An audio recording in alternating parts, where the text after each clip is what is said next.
दोस्तों नमस्कार, कैसे हैं आप सभी। मैं मनदीप आपका सुकून एफएम चैनल पर हार्दिक स्वागत करता हूं। दोस्तों, अगर आप में से कोई पहली बार आए हैं तो प्लीज़ चैनल को सब्सक्राइब जरूर कर लें और बेल आइकन जरूर दबा लें, जिससे कहानी की नोटिफिकेशन आप तक पहुंच जाया करेगी। अगर आपने हमारे अभी तक मिस्ट्री स्टोरी कार्टून चैनल को सब्सक्राइब नहीं किया है तो उस चैनल को भी सब्सक्राइब जरूर कर लें। जो भी दोस्त वीडियो में कहानियां देखना पसंद करते हैं तो वीडियो की कहानी अपने उस चैनल पर आया करेगी और वहां पर धोखे से शादी कहानी शुरू भी हो चुकी है। आप वो देखकर बताना कहानी आपको कैसी लगी। दोस्तों, हम यहाँ पर सुनते हैं सीक्रेट घर जमाई और आज हम सुनेंगे सीक्रेट घर जमाई का एपिसोड नंबर 104। मैं सिर्फ आप लोगों से इतना ही चाहता हूं कि आप लोग जब भी कहानी को देखें तो एक लाइक का बटन जरूर से जरूर दबा दें और एक शेयर अपने दोस्तों तक अपने व्हाट्सएप ग्रुप्स में कहानी को जरूर दे दें। एक बढ़िया सा कमेंट भी हमें जरूर करके बता दें कि कहानी आपको कैसी लग रही है। और जो भी नए दोस्त आ रहे हैं वो अपने शहर और अपने गांव का नाम लिखकर जरूर भेजें कि आप लोग कहां से हमारी कहानी को सुनते हैं। तो फिर जल्दी जल्दी से एक लाइक, एक शेयर और एक कमेंट कर दीजिए। आज हम कहानी को शुरू कर रहे हैं 104वां एपिसोड, सीक्रेट घर जमाई। चलिए शुरू करते हैं कहानी। समर एलिस और पायल को घर लेकर आ गया था, लेकिन तभी पायल ने जिद की कि वो इतने दिनों से फार्मास्यूटिकल कंपनी में गई नहीं है, तो वहां पर जाकर वो देखना चाहती है कि कंपनी कैसी चल रही है। लेकिन समर चाहता था कि वो घर पर आराम करे, क्योंकि उसके पेट में अभी भी बच्चा है और वो अभी भी स्वस्थ नहीं थी। लेकिन जैसे ही पायल ने जिद की तो समर उसको बाहर लेकर जाने लगा था। जैसे वो गाड़ी के पास पहुंचे, गाड़ी में एकदम धमाका हो गया था और गाड़ी में बम लगा हुआ था। बम की ओर देखते हुए एलिस ने अपनी छानबीन तकनीक से पता लगा लिया था कि ये किलर गैंग बाघ का काम है। तभी पीछे से एक और धमाके की आवाज आई। समर ने जल्दी से एलिस को नीचे करते हुए कहा, सावधान रहो एलिस, क्योंकि पीछे से एक गोली उसकी तरफ ही आ गई थी। तभी एकदम धमाका हो गया। एलिस जिस जगह पर खड़ी थी उसी जमीन पर एक बड़ा सा छेद बन गया था। ये छेद गोली लगने से बना था। उस छेद से अब भी धुआं निकल रहा था। अगर गोली किसी इंसान को लगी होती तो उसके चीथड़े चीथड़े वो गोली कब की कर चुकी होती। समर ने उदास होकर कहा, अरे, ये किलर गैंग बाघ ने न सिर्फ बम लगाया था, बल्कि वो दूर से हम पर निशाना भी साध रहा है। किलर किंग बाघ बहुत ज्यादा चालाक था। वो किलर्स का किंग था, इसलिए वो किंग बन पाया था, क्योंकि वो एक दूसरे किलर से बहुत अलग था। किलर्स आमतौर पर रात में ही काम करते थे। रात में दूसरों पर छिपकर हमला करना आसान भी होता था, लेकिन किलर किंग बाघ दिन के उजाले में काम करना पसंद करता था। लोग आमतौर पर सोचते थे कि दिन के समय में वो ज्यादा सेफ थे और किलर्स किसी देह पर हमला करने की हिम्मत नहीं करते। बाघ ने इसी मानसिकता का इस्तेमाल दूसरों को मारने के लिए किया था, इसलिए वो हर बार हमेशा कामयाब रहता था। सवर ने आसपास के एनवायरनमेंट पर नजर डाली तो उसे एक बिल्डिंग की छत पर एक आकृति दिखाई दी। गोलियों के विश्लेषण से समर ने निर्धारित कर लिया कि किलर किंग बाघ वास्तव में बिल्डिंग की छत पर है। बिल्डिंग बहुत दूर थी, इसलिए वहां पहुंचना बहुत मुश्किल भी था, लेकिन किलर किंग बाघ को मारने के लिए उसे उस बिल्डिंग की छत पर पहुंचना ही था। समर ने दोनों लड़कियों से कहा, एलिस, पायल का ध्यान रखो, मैं जाकर किलर किंग बाघ को खत्म करके आता हूं। उसने उन्हें एक बिल्डिंग के पीछे छिपने का इशारा कर दिया। ये सुनिश्चित करने के बाद कि एलिस और पायल वहां छुपकर सेफ हैं, समर उस बिल्डिंग की तरफ आगे बढ़ गया। गोलियां लगातार समर की तरफ चलती आ रही थी। किलर किंग बाघ खतरनाक किलिंग इंटेंट के साथ समर की तरफ गोलियां चला रहा था। समर का शरीर सांप की तरह रेंग रहा था, क्योंकि वो अनगिनत गोलियों से बचता हुआ बिल्डिंग की छत की तरफ तेजी से बढ़ रहा था। समर बहुत फुर्तीला था और वो किसी फुर्तीले सांप की तरह रेंगता हुआ आगे बढ़ रहा था। कुछ ही देर में वो सामने वाली बिल्डिंग के नीचे पहुंच गया। किलर किंग बाग बिल्डिंग की छत पर था। उसने कई गोलियां चलाई, लेकिन उनमें से एक भी समर को नहीं लगी, जिससे वो बहुत ज्यादा परेशान हो गया था। वो एक अव्वल दर्जे का शूटर था। उसने सैकड़ों लोगों को मारा था और जिंदगी में उसका कभी एक भी निशाना चूका नहीं था। लेकिन आज समर की तेज रफ्तार और टेढ़ी मेढ़ी चाल की वजह से उसका एक हर एक निशाना चूक गया था। अगर कोई और होता तो उसे कब की गोली लग गई होती। किलर किंग बाग ने देखा कि समर दीवार के सहारे ऊपर की तरफ आ रहा है। उसकी आंखों में एक खतरनाक किलिंग इंटेंट चमक रहा था। वो समर पर लगातार निशाना साध रहा था। यह अफसोस की बात थी कि उसकी बेहतरीन निशानेबाजी समर पर कोई कंट्रोल नहीं कर पा रही थी। जब जल्द ही समर तेजी से बिल्डिंग की छत पर पहुंच गया, तब तक किलर किंग बाग की सारी गोलियां भी खत्म हो चुकी थी। किलर किंग बाग बाग ग्रुप से था और उसकी उम्र 30 के आसपास हो चुकी थी। उसकी नीली आंखें, सुनहरे गुनहरे बाल, सीधी नाक और काफी चुस्त दुरुस्त शरीर था। तभी समर ने गहरी आवाज में पूछा, किलर किंग बाग, मुझे नहीं लगता कि मैंने तुम्हारा कुछ बिगाड़ा है। फिर तुम मुझे मारने के लिए यहाँ क्यों आए हो? वो शैडो ग्रुप का शैडो किंग था। बाग ग्रुप के किलर्स का किंग था बाग, और दोनों ने बीच में कोई कनेक्शन न और न ही कोई दुश्मनी थी। उसे समझ नहीं आ रहा था कि ये किलर किंग बाग उसे मारने के लिए क्यों आया था। यहाँ तक कि किलर किंग बाग ने उसकी गाड़ी में बम भी लगाया था। बाग ने क्रूर चेहरे के साथ कहा, शैडो किंग, तुमने मेरे स्टेप ब्रदर ईगल किंग को मार डाला, इसलिए मैं अपने भाई का बदला लेने के लिए तुम्हें मारने के लिए आया हूं। उसके शरीर से एक खतरनाक किलिंग इंटेंट निकल रहा था। उसकी बात सुनकर समर स्तब्ध रह गया। उसकी आंखों में आश्चर्य की एक झलक आ गई। जाहिर है, उसके लिए एक नई जानकारी थी। उसे इस तरह के रिश्ते के बारे में कुछ भी नहीं पता था। लेकिन जब उसने किलर किंग बाघ के चेहरे की बनावट देखी, तो उसने पाया कि उसका चेहरा ईगल किंग से काफी मिलता जुलता ही है। वो ये समझ गया था कि ये जरूर दोनों भाई ही होंगे। किलर किंग बाघ के पिता की नई गर्लफ्रेंड थी, और ईगल किंग और किलर किंग बाघ ही नहीं, उनके और कुछ अन्य छोटे बेटे बेटियां भी थी। ईगल किंग और किलर किंग बाघ दोनों ही हाईएस्ट अचीवमेंट पर आए थे। वे इसलिए कि वे एक दूसरे के बहुत करीबी भी थे। इसलिए किलर किंग बाघ अपने भाई की मौत का बदला लेने के लिए समर का पीछा कर रहा था। किलर किंग बाघ ने अपनी खाली स्नाइपर राइफल जमीन पर फेंकते हुए कहा, शैडो किंग, आज का दिन तुम्हारी जिंदगी का आखिरी दिन है। देखता हूं कि आज तुम्हें कौन बचा पाएगा। और उसने अपने जैकेट में से एक गोरखा खंजर निकाल लिया और समर की तरफ घुमा दिया। हालांकि समर ने बम और गोलियों को चकमा दे दिया, लेकिन फिर भी उसका मानना था कि वो निश्चित रूप से अपने 3 कोड़ वाले गोरखा खंजर से समर को जरूर नीचे गिरा देगा। लेकिन ये उसकी बहुत बड़ी गलती थी।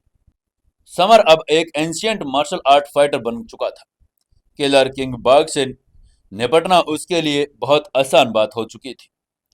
समर ने उसका गोरखा खंजर देखते हुए व्यंग से कहा, तुम्हें मारना मेरे लिए एक कीड़े को कुचलने जितना आसान है।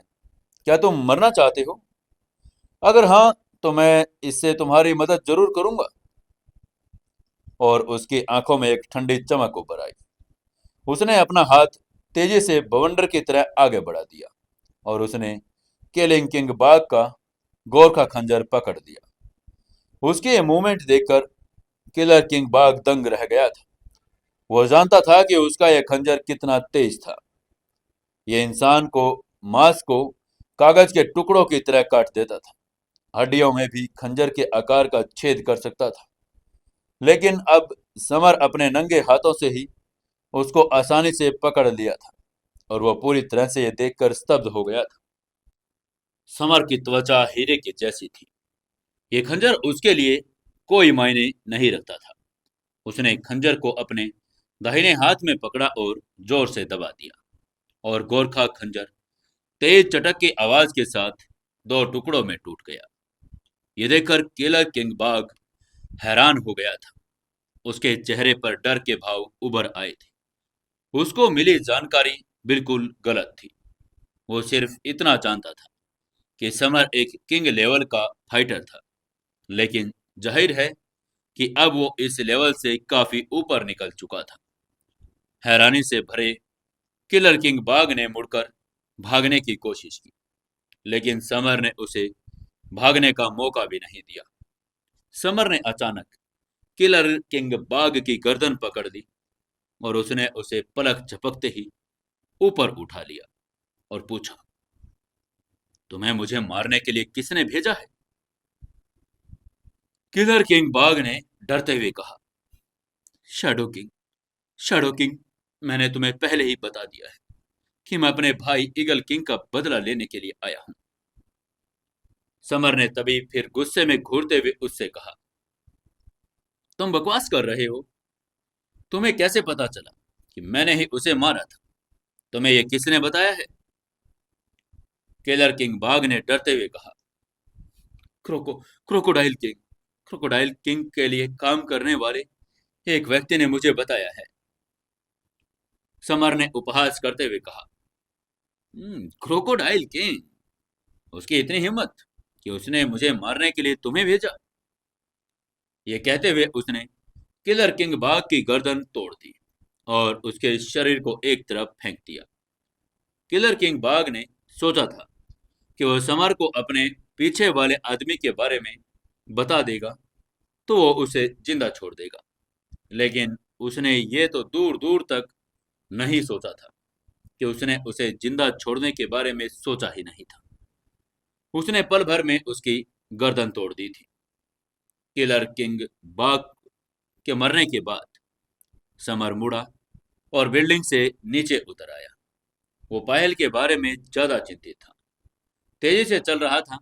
कुछ ही देर में वो उसके पास पहुंच गया। समर ने चिंतित होते हुए पायल से पूछा, पायल, क्या तुम ठीक हो? पायल का चेहरा पीला पड़ा हुआ था। साफ था कि उसे अभी अभी हुए कार धमाके से शौक लग गया था। उसने तेज धीमी आवाज में कहा,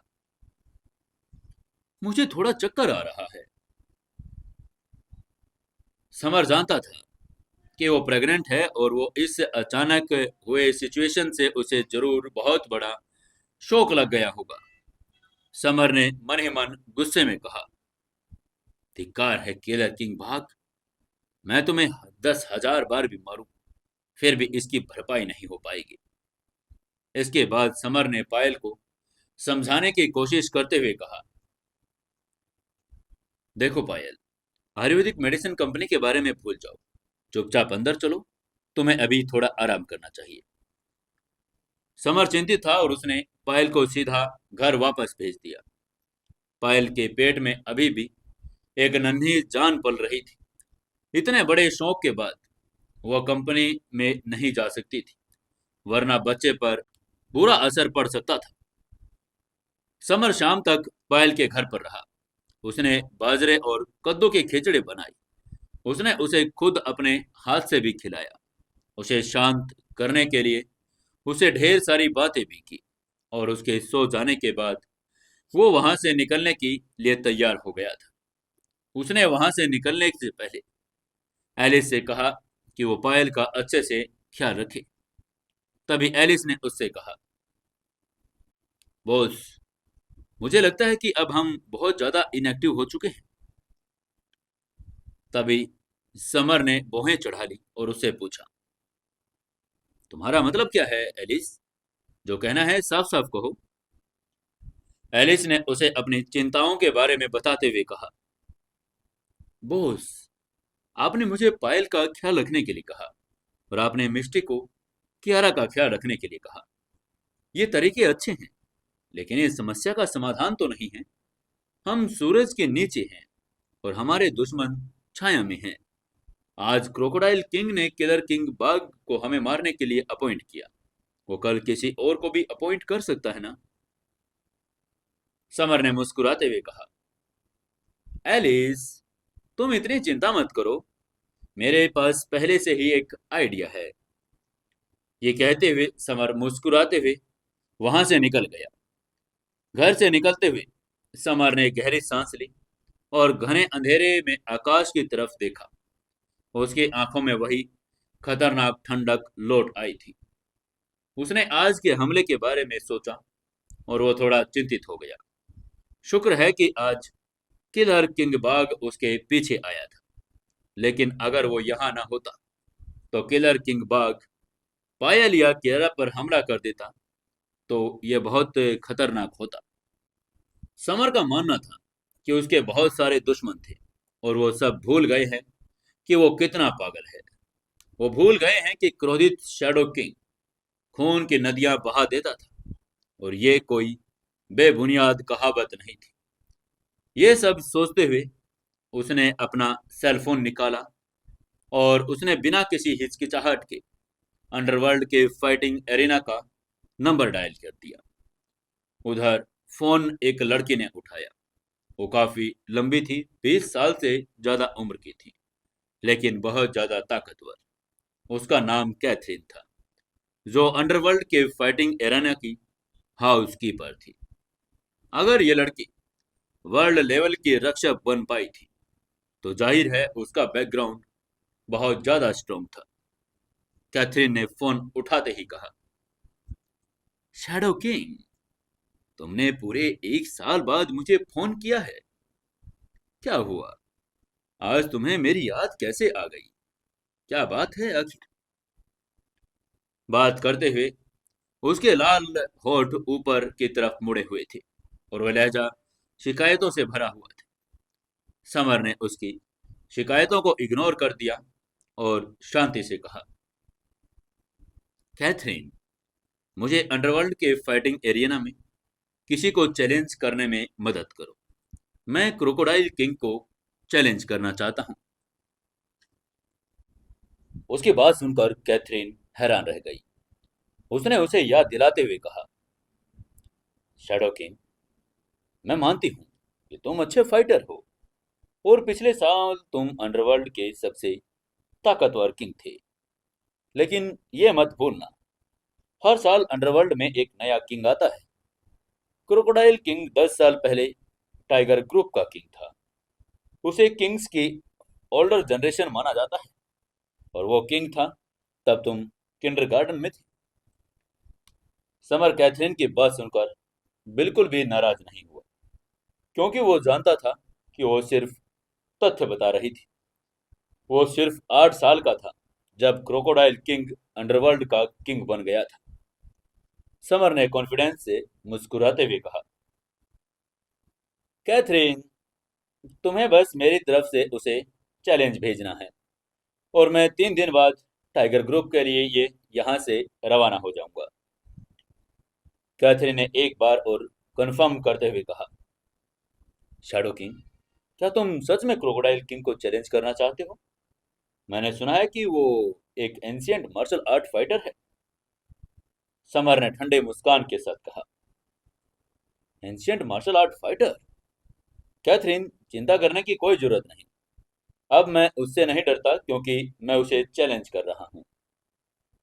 कैथरीन ने मुस्कुराते हुए कहा, ठीक है, मैं तुम्हारे लिए अंडरवर्ल्ड में ये चैलेंज जारी कर दूंगी। तुम्हें 3 दिनों के बाद टाइगर ग्रुप के अंडरवर्ल्ड फाइटिंग एरिना में लड़ना पड़ेगा। ये कहते हुए उसने फोन रख दिया। चैलेंज की प्रक्रिया शुरू हो चुकी थी। जब शैडो किंग द्वारा क्रोकोडाइल किंग को चैलेंज देने की ब्रेकिंग न्यूज सुनी तो पूरा अंडरवर्ल्ड उत्साह से भर गया था। अंडरवर्ल्ड के अनगिनत फाइटर्स इस चैलेंज पर पूरी नजर गड़ाए हुए थे। ये एक न्यू किंग और ओल्डर जनरेशन के किंग के बीच का चैलेंज था, जो नई दो पावर्स को रिप्रेजेंट करते थे। ओल्डर जनरेशन के किंग हमेशा से नए किंगों को उनके सीनियर होने का हवाला देकर दबाते रहते थे। हालांकि नए किंग कभी भी उनके अधीन नहीं होना चाहते थे। दोनों के बीच हमेशा से कंपटीशन रहा था। कैथरीन की बात करने के बाद समर विला नंबर 13 में वापस आ गया। विला की लाइट अभी भी चालू थी और कियारा उसके पास वापस आने का इंतजार कर रही थी। समर ने चाबी निकाली और दरवाजा खोला। लिविंग रूम में कियारा के अलावा 3 और लोग बैठे हुए थे।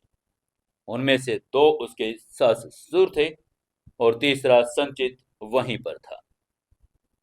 जैसे ही समर लिविंग रूम में एंटर हुआ, संचित दौड़ते हुए समर के पास गया और मुस्कुराते हुए बोला, जीजू, आप वापस आ गए हैं।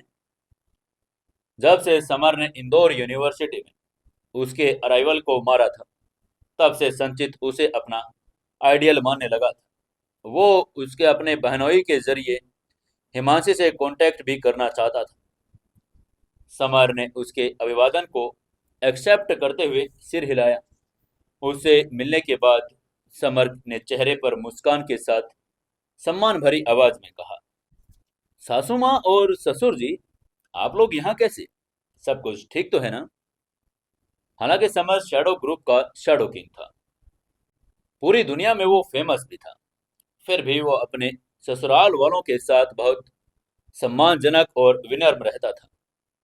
उसकी सासू माँ अलिश्का ने उसकी बात का जवाब देते हुए कहा, समर, कियारा ने मुझे बताया कि तुम्हारी शादी में सिर्फ 15 दिन बाकी रह गए हैं, इसलिए हम ये देखने आए हैं कि सब कुछ ठीक है या नहीं।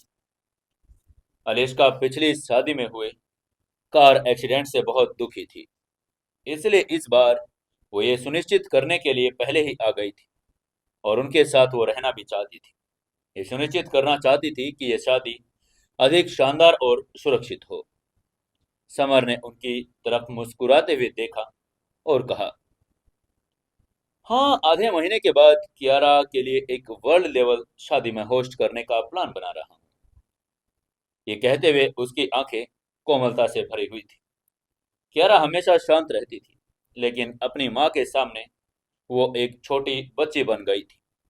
समर की बात सुनकर उसका सुंदर सा चेहरा एक्साइटमेंट से लाल हो गया था और वो भी और सुंदर लगने लगी थी।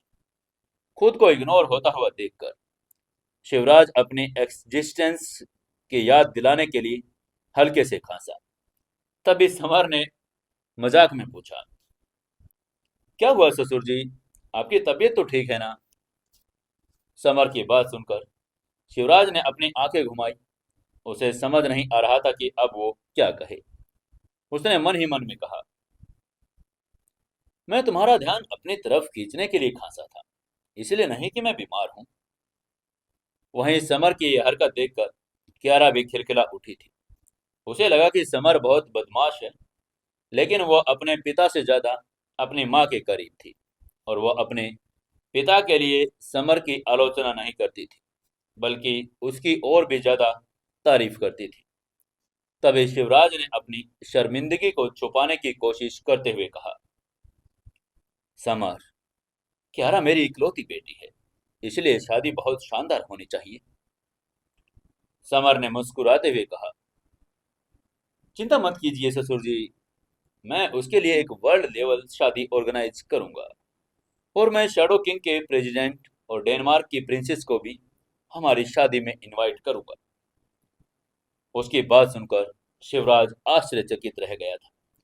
उसने हैरान होते हुए कहा, बेटा, मैं जानता हूं कि तुम भारद्वाज परिवार के सबसे बड़े बेटे हो, बहुत रेपुटेड भी हो।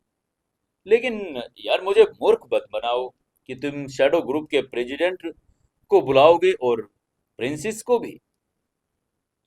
अगर समर ने उसे बताया होता कि मेजर आएगा तो शिवराज शायद यकीन कर लेता, लेकिन प्रेसिडेंट शिवराज की उसकी इस बात पर भरोसा करने की हिम्मत ही नहीं हो रही थी।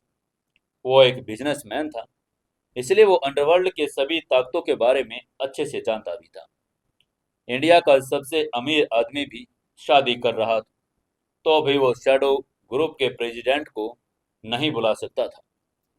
समर ने कॉन्फिडेंस के साथ कहा, ससुर जी, आप बस इंतजार कीजिए और देखिएगा, ये निश्चित रूप से वो हमारी शादी में आएंगे।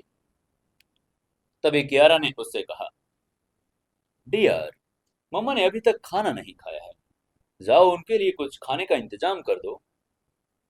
उसने देखा कि उसका पति झूठ बोल रहा था, इसलिए वो खाने के बहाने उसे शांत करवाना चाहती थी। समर ने सिर हिलाया और खाना बनाने के लिए किचन में चला गया।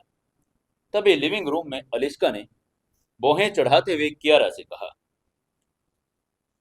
बच्चे, मुझे समर की हर बात बहुत पसंद है, लेकिन उसकी ये शेखी बघाड़ने की आदत नहीं। हमें कोई आपत्ति नहीं है, लेकिन अगर उसने बाहर आकर दूसरों को इसके बारे में बताया तो लोग जरूर उसका मजाक उड़ाएंगे। अपनी माँ की बात सुनकर कियारा का चेहरा शर्म से लाल हो गया। उसे समझ नहीं आ रहा था कि वो अब क्या कहे, क्योंकि वो अपनी माँ से इस बारे में बात नहीं करना चाहती थी। वहीं उधर, हालांकि समर किचन में खाना बना रहा था, फिर भी उसने अपनी एक्यूट हियरिंग एबिलिटी से उनकी हर एक बात को सुन लिया था। वो जटिल भावनाओं से भर गया था। समर ने मन ही मन सोचा, जब मैं सच बोलता हूं तो कोई मुझ पर विश्वास भी नहीं करता। समर उन लोगों की बातें सुनकर उदास होता जा रहा था। उसे लग रहा था कि जब भी वो सच बोलने की कोशिश करता है, कोई उसका विश्वास नहीं करता। दूसरी तरफ, लोग तब जब उस पर विश्वास करते हैं जब वो उनसे झूठ बोलता है। उसने मन ही मन में आगे कहा, खैर, वो मुझ पर तब विश्वास करेंगे जब प्रेसिडेंट आधे महीने बाद शादी में आएगा ही, तब उन्हें बहुत आश्चर्य होगा। समर ने अपने विचारों को व्यवस्थित किया और खाना पकाने पर ध्यान केंद्रित कर दिया। जब खाना परोसे गए तो उसके ससुराल वाले इस बात से काफी संतुष्ट हुए कि वो खाना स्वादिष्ट था। अलिस्का ने उसे अंगूठा दिखाते हुए उसकी तारीफ करते हुए कहा, समर, तुम बहुत अच्छे कुक हो। अगर तुम अपना एक खुद का रेस्टोरेंट खोलो तो तुम 5 स्टार शेफ बन सकते हो। वो खुद भी एक कुक थी, लेकिन उसे लगता था कि समर उससे भी ज्यादा अच्छा खाना बनाता है। संचित ने इस चलन को देखते हुए कहा, जीजू, आप बहुत अच्छा खाना बनाते हैं। मेरी बहन कितनी लकी है कि उनको आपके जैसा पति मिला है। वो चापलूसी करने का एक भी मौका गंवाना नहीं चाहता था। बेशक अगर डिशेज वाकई इतने स्वादिष्ट न होते तो वो ऐसा नहीं करता। शिवराज ने चाय की चुस्की ली और कहा, समर, आज बहुत ठंड है, क्यों ना थोड़ी वाइन पी जाए, खुद को गर्म किया जाए। उसे थोड़ा अजीब लग रहा था। उसने अपने शरीर में ठंडक महसूस की, इसलिए उसने समर से थोड़ी वाइन पीने के लिए कहा था। उसकी बात सुनकर कियारा ने अपनी बोहें चढ़ा ली। लिविंग रूम में हीटर भी चल रहा था, इसलिए एनवायरनमेंट बहुत गर्म था। इससे बेहतर टेम्परेचर और क्या हो सकता था। फिर उसके पापा को ठंड कैसे लग सकती थी। सच तो ये था कि उसके पिता थोड़ी सी वाइन पीने की इच्छा रखते थे। उनको तलब हो रही थी। उसे पीना इतना पसंद था कि घर पर वो रोजाना थोड़ी सी वाइन जरूर पीते थे। कभी तो अकेले पीते, तो कभी अपने दोस्तों के साथ। वहीं कियारा को वाइन बिल्कुल पसंद नहीं थी। वो इसके खिलाफ भी थी। जब वो छोटी थी तो उसके पापा हमेशा ज्यादा पीकर पागल हो जाते थे। उसे वाइन की गंध बिल्कुल पसंद नहीं थी, न ही उसे दूसरों का वाइन पीना भी पसंद था। लेकिन अब जब उसके पापा ने जिक्र किया था तो उसे उन्हें ये वाइन पीने देनी ही पड़ी। समर ने कियारा की चिंता भांप ली थी, लेकिन उसके ससुर काफी समय के बाद उनसे मिलने के लिए यहाँ आए थे, इसलिए उनकी मेहमाननवाजी करना उनका फर्ज था। इसलिए समर ने मुस्कुराते हुए कहा, ससुर जी, जरा रुकिए, मैं वाइन लेने जा रहा हूँ। ये कहते वो विला से बाहर निकल गया। उसे वाइन लेने जाना था क्योंकि उनके पास जो वाइन थी वो बहुत पहले खत्म हो चुकी थी। नेपानिया पैलेस एक आलीशान जगह थी, इसलिए वहाँ कोई किफ़ायती स्टोर या वाइन खरीदने की कोई जगह नहीं थी, इसलिए उसे यहाँ से बाहर निकलना पड़ा। सौभाग्य से उस सोसाइटी के एंट्री गेट पर एक फैसिलिटी स्टोर था, जिसका नाम नेपानिया कन्वीनियंस स्टोर था, और हालांकि उसका नाम सोसाइटी के नाम पर रखा गया था, लेकिन इसे बगल के सोसाइटी की कोई लेडीज चलाती थी। स्टोर की मालकिन का नया नाम सरजीना था, जो 30 साल की एक विधवा थी। उसके पति की एक एक्सीडेंट में मौत हो गई थी, जिससे उसे बड़ी रकम मिली थी। इतने पैसों से वो एक खुशहाल और व्यवस्थित जीवन जी सकती थी, लेकिन उसके ससुराल वाले बहुत बीमार थे। उसे उनकी देखभाल भी करनी पड़ती थी। उनकी देखभाल करने के लिए उसने दोबारा शादी नहीं की और नेपानिया पैलेस की एंट्री गेट पर यह सुविधा स्टोर खोल लिया था। इससे एक तरफ उनकी देखभाल करना उनके लिए सुविधाजनक था, दूसरी तरफ उसके पास करने के लिए कुछ काम भी हो गया था। समर पहले भी यहाँ आ चुका था, इसलिए वो इस जगह से वाकिफ था, और जब वो स्टोर के अंदर एंटर हुआ तो सर्जिना सामान्य शेल्फ पर रख रही थी। सर्जिना का चेहरा बहुत सुंदर भी था। उसकी आंखें पानी के दो कुंडों की तरह लग रही थी। उसके लाल होठ ताजे चेहरों के बीच में चमक रहे थे। उसने जो सफेद ड्रेस पहनी थी, उससे उसके फिगर के सारे खूबसूरत उभार दिखाई दे रहे थे। 30 की उम्र में औरत और भी ज्यादा हॉट हो जाती है।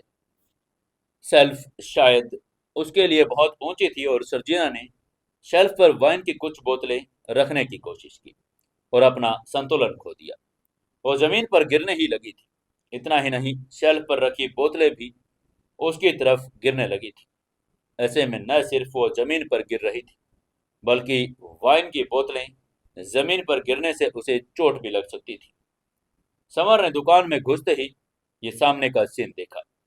बेशक वो सर्जिना को चोट पहुंचने नहीं दे सकता था। पलक झपकते ही समर सर्जिना के पास पहुंच गया। उसने उसे कमर से पकड़ लिया और गिरती बोतलों को भी किसी जादू की तरह आसानी से पकड़ लिया था। फिर उसने उन्हें वापस शेल्फ पर रख दिया। सर्जना को लगा था कि वो गिर जाएगी, लेकिन तभी वो एक मर्द की बाहों में गिर गई थी। समर के शरीर की मर्दाना खुशबू से उसे एक्साइटमेंट भी कर दिया था, और वो पागलों की तरह शर्मा रही थी। उसका दिल भी बहुत तेजी से धड़कना शुरू हो चुका था। अपने पति के गुजर जाने के बाद वो आज तक किसी मर्द के इतने करीब नहीं आई थी। इतने हैंडसम नौजवान लड़के के तो बिल्कुल भी नहीं। उसे खड़ा होने में भी दिक्कत हो रही थी। वहीं समर को भी अब थोड़ा अजीब लगने लगा था।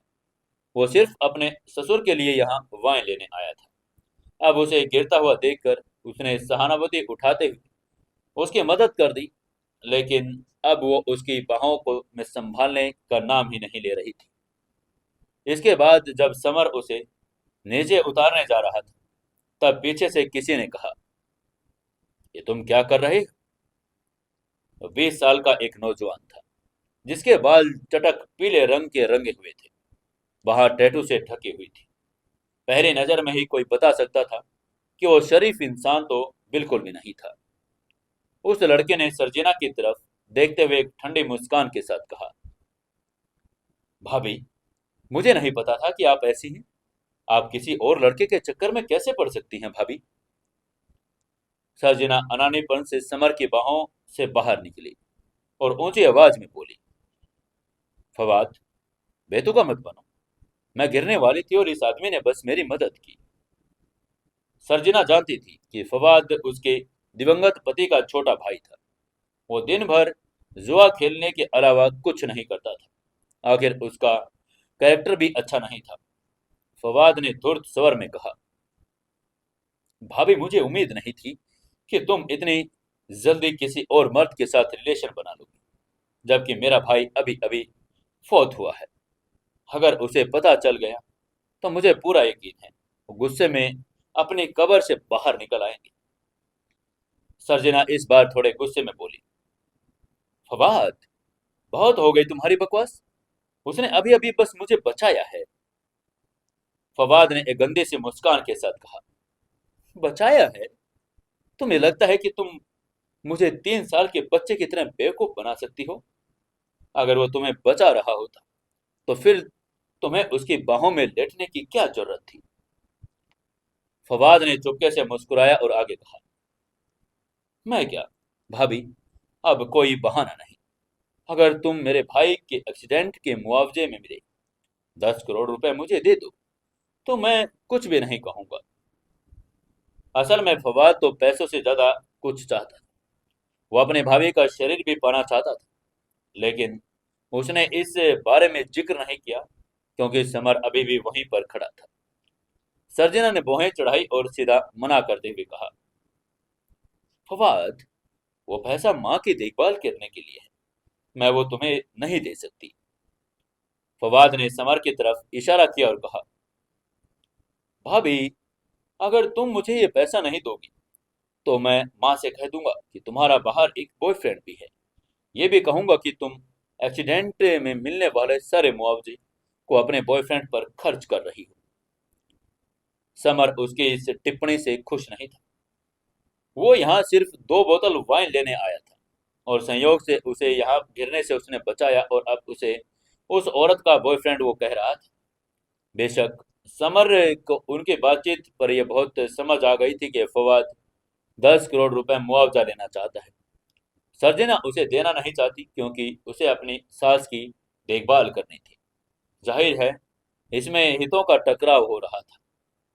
समर ने फवाद की तरफ देखा और असंतोष से कहा, फवाद, कुछ तो इज्जत करो। मैं यहाँ सिर्फ वाइन खरीदने आया, मैं किसी का कोई बॉयफ्रेंड नहीं। फवाद ने मुस्कुराते हुए उपहास करते हुए कहा, वाइन? क्या तुम इस तरह वाइन खरीद रहे थे? मैं तो बस इतना कह सकता हूँ कि तुम बिल्कुल भी अच्छे आदमी नहीं हो। समर ने गुस्से में भौहें चढ़ाते हुए कहा, फवाद, मैं बस आखिरी बार कह रहा हूँ कि मैं यहाँ सिर्फ वाइन लेने आया हूँ। मेरे पास तुम्हारी इस बकवास के लिए इस समय नहीं है। इसलिए मेरा सुझाव है कि इससे पहले कि बहुत देर हो जाए तो मेरे रास्ते से हट जाओ। नहीं तो यहाँ क्या हो जाएगा इसका मुझे खुद नहीं पता। तभी फवाद ने व्यंग्यात्मक लहजे में चिल्लाते हुए कहा, बच्चे, मुझे धमकी देने की तुम्हारी हिम्मत कैसे हुई? मुझे लगता है कि तुम मेरे पंच का स्वाद चखना चाहते हो। समर तभी हंस पड़ा।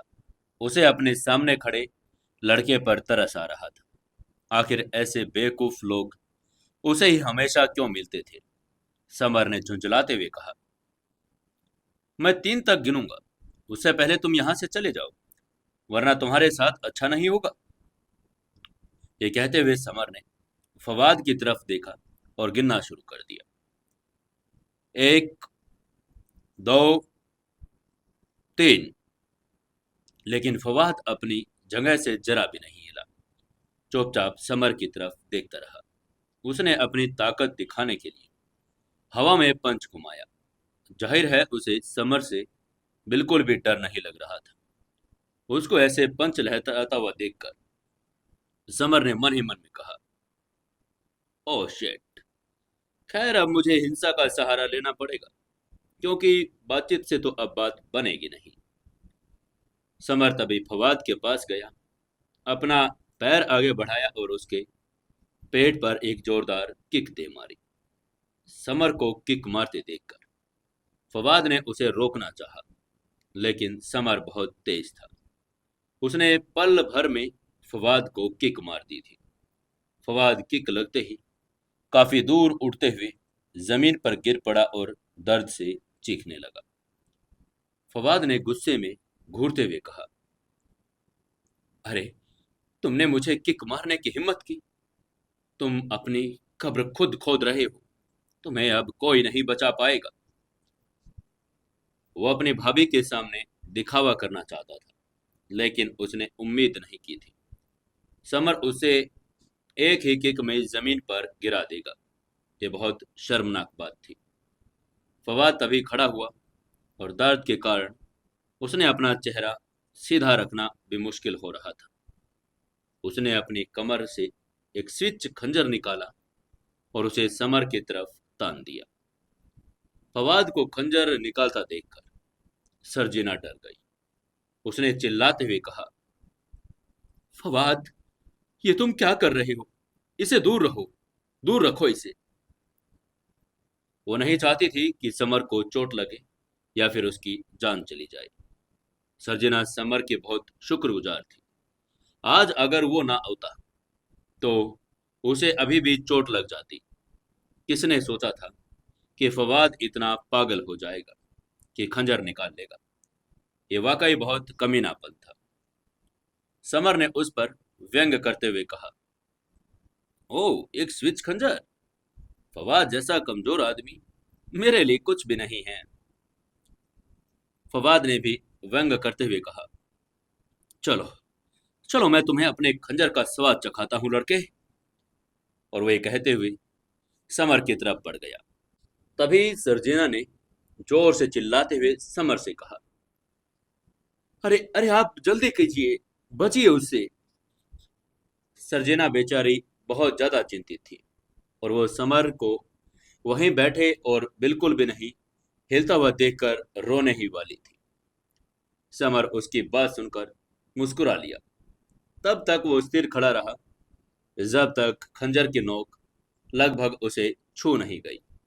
उसने खंजर को अपनी 2 उंगलियों से पकड़ लिया। उसकी यह हरकत देखकर फवाद चौंक गया। उसे अंदाजा भी नहीं था कि उसके सामने वाला युवक इतना घमंडी होगा। उसने हैरान होते हुए कहा, अपनी उंगलियों में खंजर पकड़ रहा है? खुद को आखिर समझता क्या है तुम क्या कोई मार्शल आर्ट फाइटर हो? फवाद ने अपनी पूरी ताकत लगाकर समर की खाल में खंजर घुसाने की कोशिश की, लेकिन इसके बाद जो हुआ उसे पूरी तरह से उसने चौंका दिया। खंजर की नोक समर की त्वचा को काट ही नहीं पाई, बल्कि उसका खंजर ही टूट गया था। समर की त्वचा इतनी कठोर हो गई थी कि कोई भी सामान्य खंजर उसे नुकसान नहीं पहुंचा सकता था। तभी समर ने थोड़ा जोर लगाकर स्विच खंजर को 2 टुकड़ों में तोड़ दिया।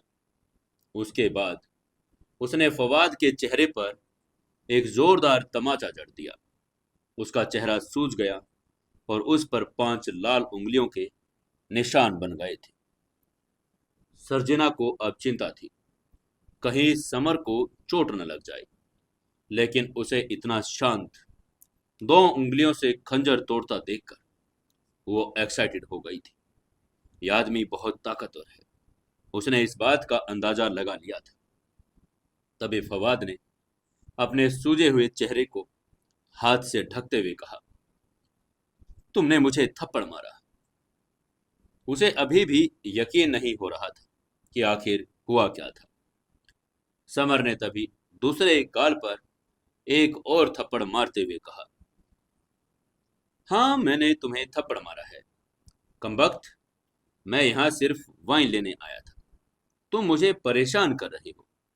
अब चुपचाप यहाँ से चले जाओ, वरना मैं तुम्हें जान से मार डालूंगा। उसके शरीर से एक खतरनाक किलिंग इंटेंट निकलना शुरू हो गया था। फवाद इससे बचना चाहता था, लेकिन यह इतनी तेजी से हुआ कि उसको रिएक्ट करने का मौका ही नहीं मिला। समर ने उसे 2 थप्पड़ मारे, लेकिन फिर भी उसका मन नहीं भरा। फवाद को उसने एक और किक मार दी। तेज दर्द के साथ फवाद स्टोर से बाहर 4-5 मीटर दूर जमीन पर जा गिरा। समर ने गुस्से से घूरते हुए कहा, अब दफा हो जाओ यहां से, मुझे दोबारा दिखना मत। फवाद दर्द से कराहते हुए उठ खड़ा हुआ। उसका चेहरा बुरी तरह से सूज गया था। उसने डर के मारे समर को देखा और एक अपंग व्यक्ति की तरह वहां से भाग निकला। समर ने वास्तव में उसे बहुत ज्यादा डरा दिया था। वो बस अब उसे दूर भागना चाहता था। तभी सर्जिना ने समर को शुक्रिया अदा करते हुए कहा, समर, आपका बहुत बहुत धन्यवाद। अगर आज आप नहीं होते तो मैं मुश्किल में पड़ जाती। समर ने उसकी तरफ हाथ हिलाते हुए कहा, इसकी चिंता मत करो, मैं यहाँ वाइन लेने आया हूँ, इसलिए जल्दी से मेरे लिए 2 बोतल वाइन ले आओ। उसकी बात सुनकर सर्जिना का चेहरा थोड़ा कड़वाहट से लाल हो गया। उसने मन ही मन में सोचा, क्या मैं तुम्हें इतना परेशान कर रही हूँ कि तुम यहाँ से जाने के लिए इतने बेकरार हो रहे हो। सच तो यह था, हालांकि वो विधवा है, लेकिन उसकी उम्र सिर्फ 30 साल थी। ये बेहद आकर्षक थी। बहुत से लोग उसके पीछे भी पड़े हुए थे, जो उसे अपनी गर्लफ्रेंड और बीवी बनाना चाहते थे। लेकिन ये समर उसमें बिल्कुल भी इंटरेस्ट नहीं दिखा रहा था, जिसे देखकर वो थोड़ा सा चिढ़ भी गई थी। तभी समर ने उससे दोबारा से कहा, हेलो मिस, कहाँ खो गई हो? प्लीज जल्दी करो, मेरे लिए 2 बोतल वाइन ले आओ, मुझे जाना भी है। वो ये देखकर हैरान था कि ये औरत इतना ज्यादा समय क्यों लगा रही है। उसके ससुर अभी भी घर पर इंतजार कर रहे होंगे। उसके पास इस औरत के साथ गपशप करने का अभी कोई समय नहीं था। सर्जिना ने कड़वाहट से उसे 2 बोतल वाइन देते हुए कहा, ये लो वाइन की 2 बोतलें। समर ने उससे उनकी कीमत पूछी और पैसे देने को तैयार हो गया, लेकिन सर्जिना ने पैसे लेने से इनकार कर दिया। उसने जिद की कि वो उसको ये बोतलें मुफ्त दे रही है, क्योंकि अभी अभी उसने उसकी जान जो बचाई थी। समर ने तभी शुक्रिया अदा किया और कहा, ठीक है, वाइन के लिए थैंक यू। और ये कहते हुए वो वहां से बाहर निकल गया। उसे इतनी जल्दी में जाता देखकर सर्जिना बहुत उलझन में पड़ गई थी। उसने मन ही मन में कहा, ये युवक क्या मेरी तरफ जरा भी आकर्षित नहीं हुआ? वहीं समर घर वापस भागा और जैसे ही वो दरवाजे उसने खोला, उसे अपने ससुर की आवाज सुनाई दी। शिवराज ने मजाक करते हुए कहा, समर, तुम्हें वाइन लेने में इतना समय कैसे लग गया? मुझे तो ऐसा लग रहा है कि तुम खो गए हो और मैं तुम्हें ढूंढने के लिए पुलिस बुलाने वाला था। शिवराज की बात सुनकर समर भी मुस्कुरा दिया। उसे पता था कि देर बहुत ज्यादा हो गई थी, इसलिए उसने माफी मांगते हुए कहा, ससुर जी, मुझे माफ करना, मुझे वाइन शॉप ढूंढने में काफी वक्त लग गया। ये सुनकर कियारा की भौहें तन गई। वो जानती थी कि निपानिया पैलेस के एंट्री गेट वाले स्टोर पर वाइन मिलती है और समर पहले भी वहां से वाइन खरीद चुका था। फिर वो ये कैसे कह सकता है कि उसको वाइन ढूंढने में टाइम लग गया था? वो ये पूछना तो चाहती थी, लेकिन वो जानती थी कि वो उसके माता पिता के सामने समर का झूठ उजागर करना उसके लिए ठीक नहीं होगा। उसने मन में हजारों सवाल भी घूम रहे थे। वहीं समर ने बोतल खोलते हुए शिवराज से कहा, ससुर जी, मैं देर से आया हूँ, इसलिए मैं सजा के तौर पर एक गिलास ज्यादा पी लेता हूँ। ये कहते हुए उसने अपने लिए एक गिलास भरा और पूरा पी गया। समर बाकी लोगों के सामने बहुत अहंकारी बनता था, लेकिन वह अपने ससुर के सामने बहुत शांत रहता था। अफसोस वो ये यंग जनरेशन का दामाद था। विनम्रता और शिष्टाचार तो उसमें होना ही चाहिए था। शिवराज ने खुश होते हुए बोतल उठाते हुए कहा, समर, मुझे पीना बहुत पसंद है, लो चीयर्स। तभी संचित ने भी अपना मुंह खोला और थोड़ी वाइन मांगते हुए कहा, जीजू, मुझे भी थोड़ी वाइन चाहिए। लेकिन समर ने हाथ हिलाया और कहा, तुम अभी एक स्टूडेंट हो, तुम्हें वाइन नहीं पीनी चाहिए। संचित उसकी बात सुनकर खुश नहीं हुआ। वो बस थोड़ी वाइन पीना चाहता था, लेकिन अगर समर ने उसे नहीं दी तो वो बेचारा कुछ कर भी नहीं सकता था। वहीं 2 गिलास पीने के बाद समर और शिवराज को लगा कि कुछ कमी रह गई है। बिना ड्रिंकिंग गेम्स के पीने में कोई मजा नहीं था, इसीलिए दोनों खेलने लगे।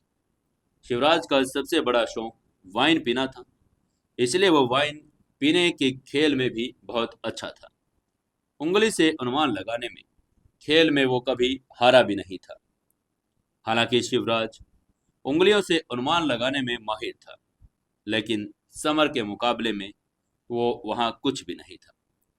उसके साथ खेलते हुए शिवराज 10-10 के डिफरेंस से हार गया। शिवराज ने कड़वाहट से समर को देखा। उसकी आंखें उलझन से भर गई। उसने मन ही मन कहा, मैं तुम्हारा ससुर हूं, एक बुजुर्ग। क्या तुम मुझे एक बार भी जीतने नहीं दे सकते थे? हर बार इतनी बुरी तरह से हराना जरूरी होता है क्या? तभी इलिश्का ने देखा कि शिवराज ने काफी वाइन भी पी ली है। उसे थोड़ा अफसोस भी हो रहा था।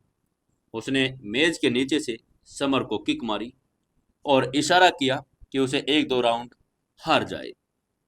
समर ने अपनी सास की बात अच्छे से समझ आ गई। उसने शिवराज को कुछ राउंड्स जीतने दिए। इनाम के तौर पर उसे कुछ ग्लास वाइन्स भी दिए गए, जिसे उसके ससुर बहुत खुश भी हो गए थे। तभी शिवराज ने एक घूंट लिया। उसे थोड़ा चक्कर आ रहा था और उसने अर्थपूर्ण आवाज में कहा, समर, शादी के बाद तुम कियारा का अच्छे से ख्याल रखना। समर ने सिर हिलाते हुए कहा, जी ससुर जी, आप चिंता मत कीजिए, मैं उसकी बहुत अच्छे से देखभाल करूंगा। उसे गोल मटोल हेल्दी पतने बनाकर रखूंगा। उसकी बात सुनते ही कियारा ने अपनी आंखें घुमाई। जाहिर है उसे ये शब्द पसंद नहीं आए थे। वो हमेशा से अच्छी शेप में रही थी। उसे वजन बढ़ाने से नफरत भी थी। तभी अलिश्का ने हंसते हुए कहा, हाँ हाँ, मोटा होना तो अच्छा है। इससे तुम लोगों का बच्चा भी हेल्दी हो सकता है। उसके हिसाब से रिश्ते को सुचारू रूप से चलाने के लिए एक कपल का एक बच्चा होना जरूरी है। एक बार बच्चा हो जाने के बाद वो हमेशा एक साथ रहेंगे और उनके बीच का रिश्ता और भी ज्यादा स्ट्रांग होगा। बच्चे की बात करते ही कियारा का चेहरा अचानक से लाल हो गया। उसने शर्माते हुए समर की तरफ देखा।